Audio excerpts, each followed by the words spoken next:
24 नवंबर से जिला मुख्यालय शिवपुरी पर बागेश्वर धाम के महंत पंडित धीरेन्द्र कृष्ण शास्त्री की कथा का आयोजन किया जा रहा है।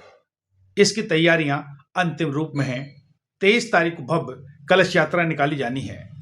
इसी को लेकर आज शिवपुरी में एक प्रेस कॉन्फ्रेंस आयोजित की गई, जिसमें यातायात प्रभारी और एडिशनल एसपी ने रूट की जानकारी दी। कथा के दौरान शिवपुरी में बाहर से आने वाले लोगों के लिए और कथा पंडाल तक पहुंचने वाले भक्तों के लिए क्या व्यवस्था रहेगी, इस रूट की जानकारी देते वक्त उन्होंने क्या कुछ कहा, आइए आपको सुनाते हैं। यहाँ मंच पर आसीन हमारे अतिरिक्त पुलिस अधीक्षक महोदय और कमेटी के हमारे सभी सदस्यगण और यहाँ उपस्थित हमारे मीडिया के सभी वरिष्ठ मीडिया कर्मी और मेरे साथियों, आपके बिना ये कार्यक्रम सफल नहीं होता है। मैं तो कह रहा हूँ कोई भी कार्यक्रम नहीं होता है, क्यों आप ही उस चीज को हर व्यक्ति तक पहुंचाते हैं। क्यों कार्यक्रम लोगों के लिए किया गया और लोग कैसे कैसे वहां पहुंचेंगे, कैसे आएंगे, उनको अव्यवस्था का सामना ना करना पड़े, उसके लिए आपका सहयोग हमारे लिए बहुत महत्वपूर्ण रहता है। इसी को देखते हुए इतना बड़ा कार्यक्रम जैसे बताया अभी संजय बादल भाई साहब ने कि बहुत बड़ा कार्यक्रम है। कैरा में भी हम लोगों ने कराया है, लेकिन यहाँ भीड़ ज्यादा आने की संभावना भी रहेगी। इसलिए हमने एसपी साहब के साथ में और सभी हमारे वरिष्ठ अधिकारी साथ में मिलके एक रोड मैप तैयार किया है, जैसे कि मार्ग व्यवस्था और पार्किंग व्यवस्था, दो भागों में इसको बांटा गया है। सबसे पहले मैं आपको पार्किंग व्यवस्था के बारे में बता दूंगा। जो श्रद्धालु हमारे आएंगे यहाँ सभी जगहों से आएंगे, सभी दिशाओं से आएंगे। तो जैसे कि हमने पार्किंग को 4 भागों में बांटा है।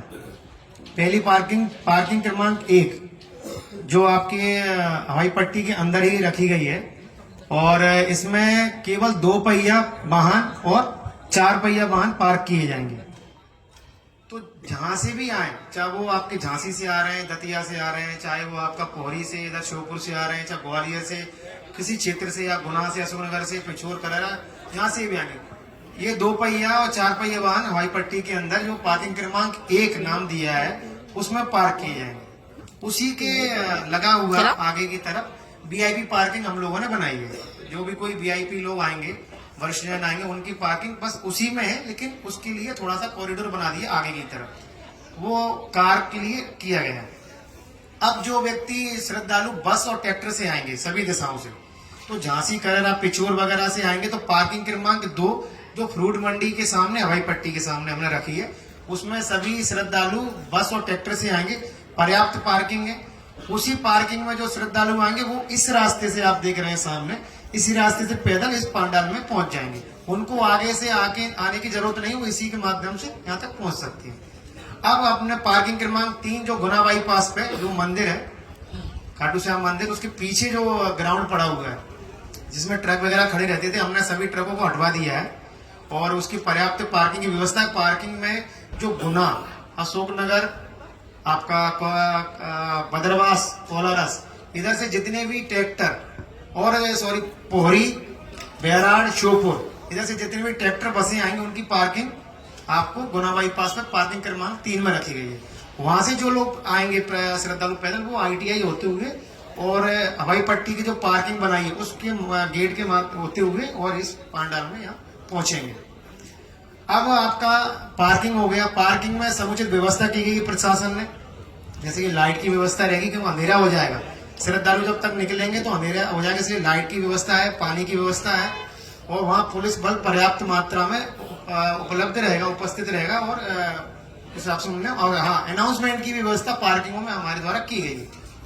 अब मार्ग की बात करें तो मार्ग व्यवस्था में हमने ये डिसाइड किया है कि सुरवाया 4 लाइन से, ये जो रूट है सुरवाया 4 लाइन से लेके ITI तिराहा, गुना बाईपास और ककरवाया, इधर जो भारी वाहन चलते हैं इनके लिए नो एंट्री नहीं है अभी अपने शहर में।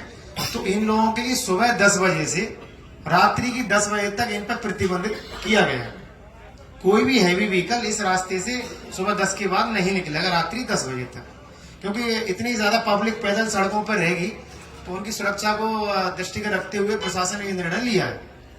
अब जो बसें आएंगी इसके बाद हमने जो नो एंट्री है शहर में लागू सुबह 7 बजे से रात 10 बजे तक वो एज इट इज रहेगी, उसमें कोई परिवर्तन नहीं किया गया है। इसके बाद हमारे द्वारा अस्थायी बस स्टैंड की व्यवस्था की जा रही है। जैसे कि शहर में इतने ज्यादा लोग बाहर से आएंगे, ऑटो कार वगैरह भी लोग, ट्रैफिक बढ़ जाएगा, उसको देखते हुए कि शहर में जाम ना रहे और महाराज जी का भी रूट वही रहेगा, तो अगर बसें ज्यादा चलेंगी तो उस पर जाम लगने की स्थिति बन जाएगी। तो हमारे द्वारा अस्थायी बस स्टैंड बनाए गए हैं, जैसे कि कड़ैरा और पिछोर, दतिया, झांसी से जो बसें आएंगी उनके लिए 2 बत्ती पर अस्थायी बस स्टैंड रखा गया, वो वहीं से सवारियों को लें, वहीं उतारें, वहीं से लेके जाएं। दूसरा, जो ग्वालियर से बसें आएंगी, आती हैं हमारे बस स्टैंड को, ग्वालियर बाईपास तक ही आने देंगे, वहां से वापस करके वो अपनी सवारियों को शहर के अंदर उतार के वापस वहीं से भर के वहां से निकल जाए। तीसरा बस स्टैंड हमने जो पोहरी और श्योपुर की तरफ से बसें आएंगी उनके लिए रेलवे क्रॉसिंग तक ही आने देंगे, वहां पर जाम की स्थिति बहुत बनती है और लगभग श्रद्धालु उधर से बहुत अधिक मात्रा में आएंगे, तो वहां जाम ना लगे इस कारण बसों को एंट्री नहीं दी जा रही है। तो रेलवे क्रॉसिंग पे उधर से आने वाले श्रद्धालुओं के लिए, सॉरी यात्रियों के लिए जो शहर में आएंगे उनके लिए व्यवस्था की गई है।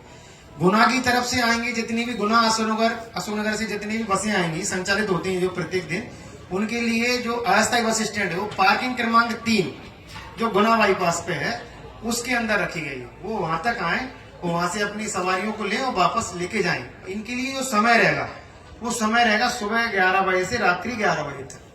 समय भी डिसाइड किया है क्योंकि इस समय सहारक भी बहुत है, 22 तारीख से सहारक भी, उसको भी देखते हुए हमने उसका समय बढ़ा दिया है कि रात्रि 11 बजे तक करें, जिससे जो शहर में जाम लगता है, आपका जो पोहरी चौला वाला रोड है बाईपास, उस पर जाम लगता है, उस पर जाम की स्थिति ना बने, इसके लिए हमने ये निर्णय लिया है।